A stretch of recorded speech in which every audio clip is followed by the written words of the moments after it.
Welcome back. This is Scarlett Sieber, Chief Strategy and Growth Officer here at Money 2020. We are here live for day 2, and I have a powerhouse of a woman next to me in Megan Nilsson, aka Crypto Megan. So Megan, thanks for being here. Yeah, thanks for having me. I'm really enjoying myself here. It's an incredible conference here at Money 2020. You travel a lot. You get around, girlfriend. So this is your first time here, though. What are your first impressions? What stuck out about this show specifically for you? Yeah, you know, it's funny you mentioned that. I've been on a world tour, actually speaking now, and I've been to many conventions, I'll call them. But this one, what stands out for me is that it's not so much a convention as we've explained and we talked about before. It's an experience. So you really feel like you're a part of this incredible experience that's unfolding every minute, something different. And the backstage where they're getting tattoos, I mean, it's just so fun, and it makes people really enjoy while they learn. So yeah, you're 100% right. There's my there it is. I gotta get me one. I got chocolate on me while I did that too, because I was like, I gotta go try some stuff. I got the rolled ice cream, but you know, it is interesting, and that was something that was really important to me and to us when we were thinking about it. Is listen, there's a lot to be learned. There's a lot of good conversations that you're going to hear. It's going to make you feel something. You're going to connect with amazing people, but you should have fun and you should love You should love it. So sometimes that's connected with alcohol, so we got alcohol, but sometimes it's not. Sometimes it's rolled ice cream or a slice of pizza or whatever else it is. So that, you know, you have been here on the middle stage or M-pole stage, center stage for our show. We call it the heartbeat of the show. Yeah. Amazing energy. That is a wonderful stage. I mean, that's just so different. And events don't have those kind of stages. It's 360 where you get to actually interact in a dynamic way with the audience. So there's so many things that have been done differently here that really work. And they really bring out those vibes of, I want to be here, I want to learn, I want to have fun. It's just like kids when they're learning. They learn better when they're having fun and they're enjoying themselves. So. It's very true. Now, you have quite a significant social following, but for our audience, maybe they don't know you so well, can you just tell a little bit more about who you are and what you're doing? You know, global citizen of the world. Yeah, just like you, right? We're traveling everywhere.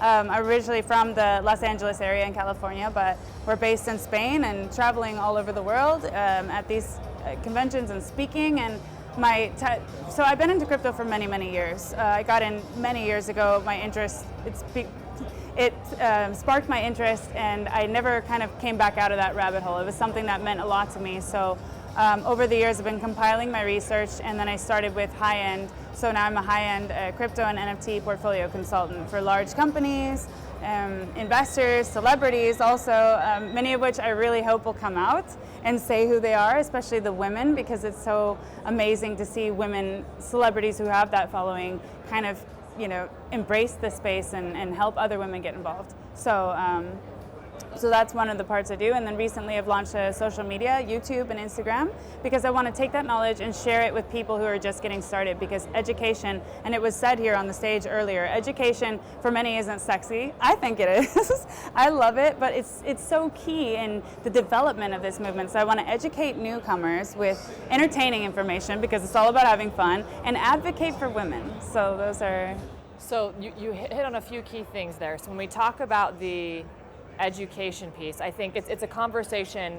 I'll tie it into the women piece in a second, but there's so often that for whatever reason, your health and your finances, people feel quite insecure about at times, and that's not a conversation that people feel comfortable talking about, which is why, you know, you feel insecure, you maybe don't understand something. That could be your retirement account, that could be your savings or whatever else, or something like crypto. You don't want to admit to others that you don't know, or maybe you were trying to follow a fad and invest in something and lost all your money. Just how do you think the education, like what role does education play in that? How can we normalize this so we have this conversation more openly? Yeah, I think that's a good point you bring up, because crypto is very exclusionary at the moment. It's kind of like, if you don't get it and you're not part of the club, then like you're not cool. Or people make it seem like there's no room for beginners, and the beginners get intimidated because they need to ask questions. Of course they're not going to know what they're doing. So I think instead of having that attitude that some people adopt in the space, others are great, we need to facilitate that learning experience and help them as leaders in this space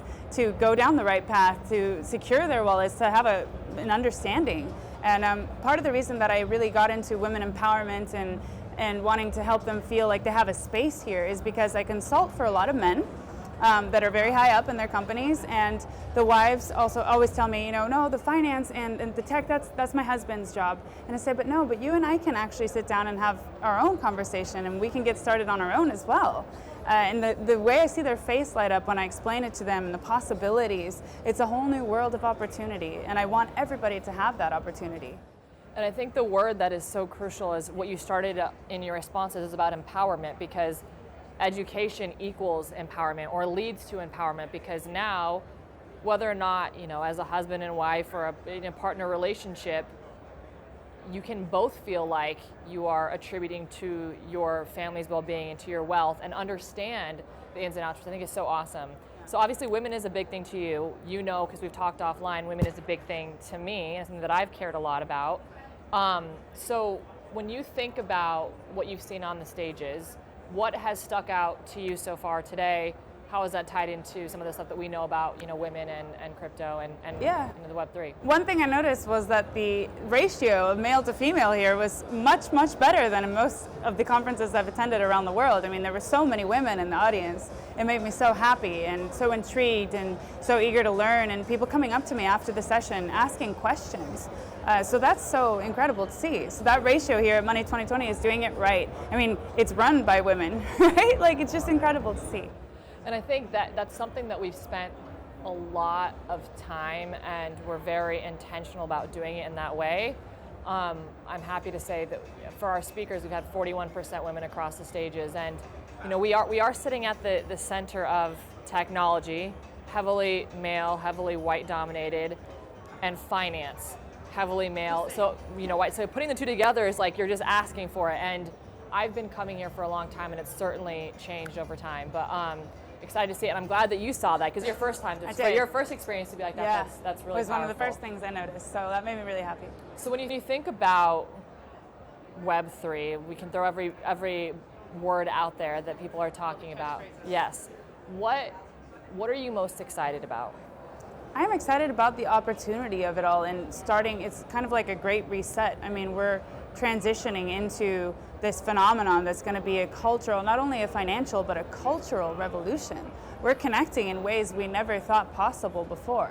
And I know a lot of people in the fintech and the technology side, they haven't been so introduced to Web3 aspects, so it's really cool to see here at Money 2020 the fusion and kind of coming together.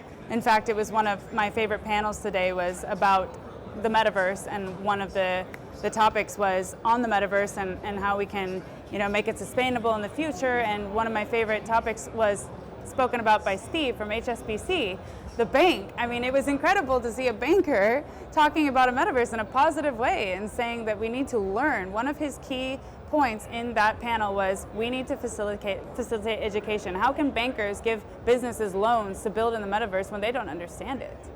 So, I mean, that was incredible to see, and he's a believer. He said, I'm a believer, and he gets into arguments all the time with other people, and I like this narrative. We need to be able to talk openly, no matter what sector we're from, no matter what stigma it may have. We need to just have these open conversations.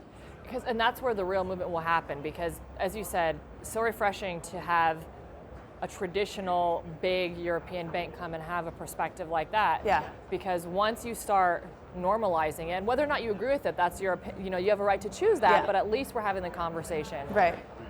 Well, Megan, you have a lot more great sessions. I know Binance is coming up with Helena High later. You've got a lot more stage time. You are a force to be reckoned with, and I'm sure we will have you much more around. Oh yeah, I look forward to it.